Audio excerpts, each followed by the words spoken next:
بسم اللہ الرحمن الرحیم، السلام علیکم۔ بالآخر سپریم کورٹ آف پاکستان کے اندر جس طرح جسٹس منیر زندہ ہو گیا ہے اور قاضی گروپ نے جو کردار ادا کیا ہے، آج وکلاء نے بڑا اعلان کر دیا ہے۔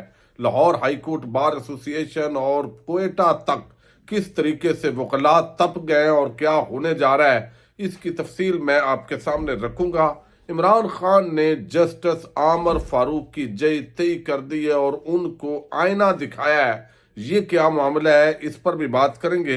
لطیف کھوسہ بالآخر تحریک انصاف کے اندر شامل ہونے جا رہے ہیں، اعلان کر دیا گیا ہے۔ اس کی حوالے سے بھی آپ کے سامنے تفصیل رکھنی ہے، امید ہے آپ سماعت کریں گے۔ انتہائی عام ویڈیو ہے اور اگر آپ کو ویڈیو اچھی لگے تو ضرور چینل کو سبسکرائب کریں، لائک کریں اور شیئر کریں۔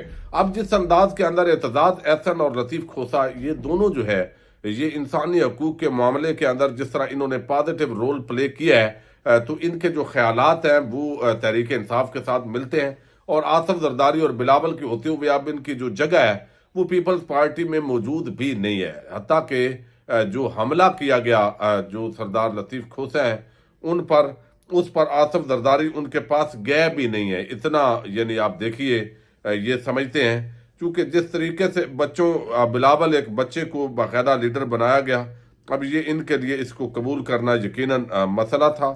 لیکن بہرحال آج باضابطہ طور پر یہ کافی دنوں سے، چونکہ عمران خان نے خود سردار لطیف کھوسہ کو کہا تھا کہ آپ جو ہے وہ تحریک انصاف جوائن کر لیں، اور اب وقت آ گیا ہے کہ آپ نے جس طرح ساتھ دیا ہے کھل کر، اب آپ کی ضرورت ہے۔ اور ویسے بھی لطیف کھوسہ کے حوالے سے یہ جو ہے وہ تجویز سامنے آئی ہے کہ ان کو لاہور سے نواز شریف کے مقابلے کے اندر میدان کے اندر اتارا جائے، اور وہ نواز شریف کے مقابلے میں الیکشن لڑیں گے۔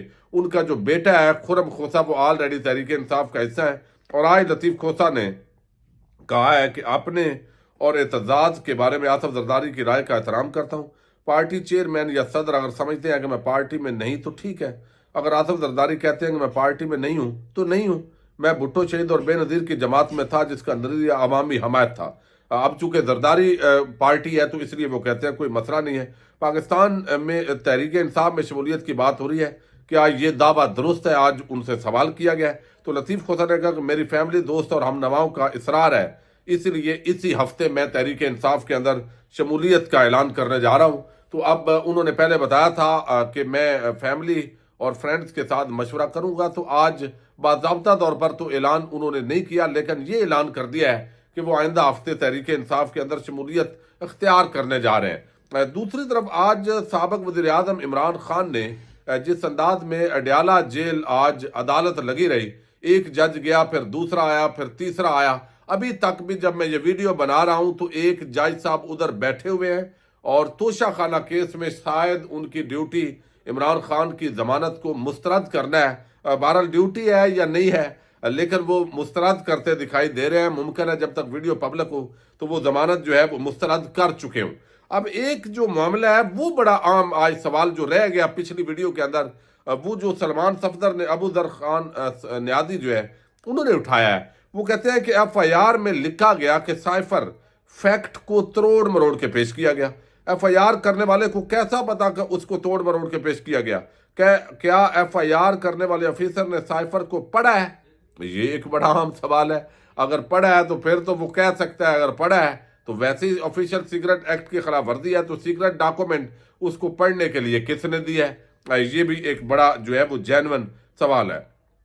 اب جو اصل چیز ہے وہ ہے عمران خان نے آج باقاعدہ طور پر جو ہے وہ ایک مرتبہ پھر چیف جسٹس اسلام آباد ہائی کورٹ، جو تقریباً 20 کے قریب ان کے تضادات گزشتہ روز سامنے آئے تھے، وہ میں تفصیل کل کوشش کروں گا آپ کے سامنے رکھوں، کہ جو انہوں نے ایک طرف شریف مافیا کو 7 منٹوں کے اندر محفوظ فیصلہ سنایا، اور ادھر عمران خان کے فیصلوں کو محفوظ کر کے ایک جیسے، اب اصل میں توہین عدالت ہو جاتی ہے، ورنہ ٹاؤٹ لفظ بہت چھوٹا ہے۔ جو اس وقت عدلیہ ننگی ہو رہی ہے، بحیثیت ادارہ دائر معتبر ہے، لیکن اس کے اندر جو چھوٹی شخصیات بیٹھ گئی ہیں اور پوری فیلڈنگ سیٹ کی گئی ہے، پوری منصوبہ بندی اور پلاننگ کے ساتھ، ایسے لگتا ہے یہ کردار بٹھائے گئے ہیں اور ان کو ننگا کیا گیا ہے کہ یہ وہ لوگ ہیں جو آئین جمہوریت اور آئین کا لبادہ اوڑھے ہوئے تھے، جو اپنے آپ کو اس طریقے سے انہوں نے مارکیٹنگ کی ہوئی تھی، کچھ ٹاؤٹ لوگوں کی خدمات کے عوض،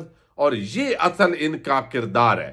آج تھو تھو ہو رہی ہے جو فیصلہ کیا گیا ہے بیسیکلی سردار طارق مسعود، ان کو تو غلام طارق مسعود بولا جا رہا ہے، تو جو انہوں نے کیا ہے اب اس معاملے کے اندر جو اسلام آباد ہائی کورٹ کا چیف جسٹس ہے وہ مسلسل عمران خان کے کیسز پر وہ بیٹھ جاتا ہے، وہ کسی جانور کا بھی نام لیتے ہیں، کسی اور عدالت کے اندر وہ جانے نہیں دیتا، باقی بھی 9 جج ہیں ادھر بھی جانے دیں، یا ایک اپنا کوئی ہم خیال جج بٹھا لیتے ہیں ساتھ اور باقی وہ مرضی کے ساتھ تھوپ دیتے ہیں۔ اب اس کے اندر عمران خان نے چیف جسٹس عامر فاروق کے مقدمات سے علیحدگی کے لیے اسلام آباد ہائی کورٹ میں درخواست دائر کی ہے۔ چیف جسٹس عامر فاروق سابق چیئرمین پی ٹی آئی کے تمام کیسز سے خود کو علیحدہ کریں، یہ استدعا کی گئی ہے۔ واقعات کی ایک طویل فہرست ہے جو چیف جسٹس عامر فاروق پر عدم اعتماد کی وجہ بنا۔ چیف جسٹس کا آفت سنبھالنے کے بعد جسٹس عامر فاروق نے سابق چیئرمین پی ٹی آئی کے معاملے میں 1 مین ہائی کورٹ کا تاثر دیا۔ انٹرا کورٹ اپیلوں کے علاوہ ہر سنگل اور 2 رکنی بینچ میں چیف جسٹس عامر فاروق نے خود کو شامل کیا۔ اب تک سابق چیئرمین پی ٹی آئی کی 120 درخواستوں پر 120 اندازہ کر لیں 120 درخواستوں پر چیف جسٹس عامر فاروق سماعت کر چکے ہیں۔ چیف جسٹس عامر فاروق کی وجہ سے سابق چیئرمین پی ٹی آئی کے خلاف توشہ خانہ کا ٹرائل خلاف قانون چلایا گیا۔ کاغذات نامزدگی میں اپنے زیر کفالت افراد کی تعداد سے متعلق کیس بھی چیف جسٹس عامر فاروق نے سماعت کی۔ درخواست گزار کی طرف سے سنگل رکنی بینچ پر اعتراض کے بعد 3 بینچ تشکیل دیا گیا۔ اب 3 رکنی بینچ نے اکثریتی فیصلہ دیتے ہوئے سابق چیئرمین پی ٹی آئی کے خلاف درخواست کو مسترد کیا۔ چیف جسٹس عامر فاروق نے نہ صرف اکثریتی فیصلے کو ویب سائٹ سے ہٹوایا بلکہ پریس ریلیز بھی جاری کی۔ اب ایک طرف ایک کلا عامر فاروق، دوسری طرف 2 جج، ان 2 کی نہیں مانی، اور یہ بندہ جو ہے پورا ایک جیسے ہوتا ہے نا بن کے وہ وہاں پہ بیٹھ گیا اور اس نے یہ ہتھ کنڈے استعمال کیے۔ اب کہا گیا درخواست گزار کو چیف جسٹس عامر فاروق سے انصاف ملنے کی توقع نہیں رہی۔ درخواست گزار چیف جسٹس عامر فاروق پر عدم اعتماد وجہ نہیں بلکہ ایک مدت سے ہونے والا، یعنی ایک درخواست اور کیس کا مسئلہ نہیں، وہ کہتے ہیں ایک مدت سے یہ جج باقاعدہ جب سے آیا ہے عمران خان کے خلاف انتقام کا حصہ ہے، یہ جج بائسڈ ہے۔ اس جج نے ہر جو معاملہ ہے عمران خان کی جو درخواست اور کیس ہے اپنے پاس وہ لگاتا ہے، اور اس کے اندر اس کی بدنیتی شامل ہے ظاہر ہے، اور یہ چیز جو ہے وہ ایک تو عامر فاروق کے حوالے سے سامنے آئی ہے۔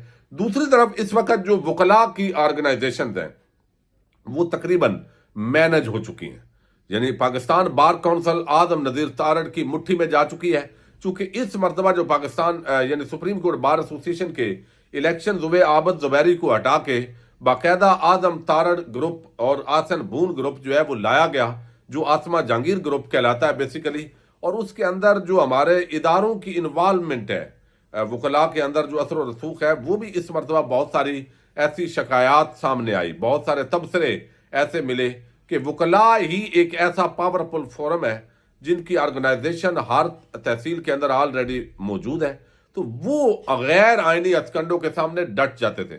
لیکن سپریم کورٹ بار ایسوسی ایشن مینج کر لی گئی، اپنا گروپ لے آئے۔ پاکستان بار کونسل ویسے ہی اس کے اندر حکومتی لوگوں کی اکثریت ہوتی ہے، اسی طریقے سے سندھ ہائی کورٹ بار ایسوسی ایشن کا معاملہ بھی ہے۔ اب لاہور ہائی کورٹ بار ایسوسی ایشن کے اندر اشتیاق اے خان ایڈوکیٹ اس وقت تک موجود ہیں، لیکن ابھی چونکہ انتخابات ہونے جا رہے ہیں تو ان انتخابات کے نتیجے میں ان کو بھی ہٹا دیا جائے گا، تاکہ وکلاء کے اندر اپنے لوگ ہوں گے، ان کو نوازا جائے گا، ان کو کچھ منہ لگایا جائے گا اور معاملات کو مینج کر لیا جائے گا۔ تو آئین اور قانون کے حق میں انسانی حقوق کی پامالیوں کے خلاف کوئی بھی آواز، یعنی تقریباً آپ وکالت، صحافت، عدالت اور اسٹیبلشمنٹ باقی سب تقریباً اس وقت تحریک انصاف اور عمران خان کے خلاف کھڑے ہیں اور مینج ہو چکے ہیں تقریباً، اور اینکرز آپ دیکھ رہے ہیں وہ صحافت کے لبادے میں چھپے جو کردار تھے وہ کیسے بے نقاب ہوئے ہیں۔ لیکن دوسری طرف جو آج واقعہ ہوا سپریم کورٹ کے اندر، جس طرح آئین اور قانون کو روندا گیا اور قاضی گروپ کے سرغنہ جسٹس سردار طارق مسعود انہوں نے جو بھیانک کردار ادا کیا اس پورے معاملے میں، قاضی گروپ کے جو جج تھے انہوں نے اس کے خلاف باقاعدہ طور پر ایک تو سپریم کورٹ جو بلوچستان چیپٹر ہے، یعنی Pakistan bar council Balochistan chapter, دیکھیں پاکستان بار کونسل مرکزی نہیں، بلوچستان مرکزی کے اندر چونکہ حکومتی اور ٹاؤٹ لوگ جو ہے ان کی اکثریت ہے، تھوڑے بہت اگر وہ کر بھی دیں گے تو اس کا کوئی امپیکٹ نہیں ہوگا، چونکہ جو بندے کا اندر سے دل نہ صاف ہو اور وہ ملا ہوا دو نمبری کر رہا ہو کہ صرف وکلاء کو دکھانے کے لیے، تو اس کی اہمیت نہیں ہے۔ لیکن Balochistan bar council, Balochistan high court bar ایسوسی ایشن اور کوئٹہ بار ایسوسی ایشن نے کہا ہے کہ سپریم کورٹ کی جانب سے سویلین کی فوجی عدالتوں میں ٹرائل کے فیصلے پر تشویش کا اظہار کرتے ہوئے کہا ہے کہ پاکستان کے تاریخ میں سپریم کورٹ کے اس قسم کے فیصلے اور نظریہ ضرورت کو زندہ رکھنے کی پالیسی جسٹس منیر کے فیصلوں کی تسلسل ہے، جو تاریخ میں سیاہ باب کی مانند ہے، جس کے خلاف ملک بھر کے وکلاء تنظیموں نے اس فیصلے کو مسترد کر دیا تھا۔ تاریخ سے سبق حاصل کرنے کی بجائے ذوالفقار علی بھٹو کا کیس، جس پر سپریم کورٹ اس فیصلے کو عدالتی قتل قرار دیتی ہے، بھٹو کے کیس کا سماعت ہونا تھا۔ آج ایک بار پھر سپریم کورٹ نے اپنے فیصلے کے خلاف سویلین کے ٹرائل کو فوجی عدالتوں کے ذریعے جائز قرار دینا بحث سے تشویش ہے۔ سپریم کورٹ کے اس فیصلے کے خلاف کل بروز جمعرات 14 دسمبر کو بلوچستان بار باڈیز اس کے خلاف صوبہ بھر میں عدالتی کارروائیوں کا بائیکاٹ کرے گی۔ تو یہ اس فیصلے کے خلاف جو جسٹس قاضی منیر گروپ ہے جس کا فیصلہ بولا جا رہا ہے، اس کے خلاف بغاوت ہوئی ہے اور احتجاج کا اعلان کیا گیا۔ اور دوسری طرف لاہور ہائی کورٹ بار ایسوسی ایشن، اس کا بھی ایک بڑا واضح طور پہ جو موقف ہے وہ آیا ہے، پریس ریلیز جاری کی گئی ہے۔ بتایا گیا کہ عہدے دوران لاہور ہائی کورٹ بار ایسوسی ایشن نے اپنے مشترکہ بیان میں سپریم کورٹ آف پاکستان کے ملٹری کورٹس کو کالعدم قرار دینے والے فیصلوں کو معطل کرنے کی شدید مذمت کی ہے۔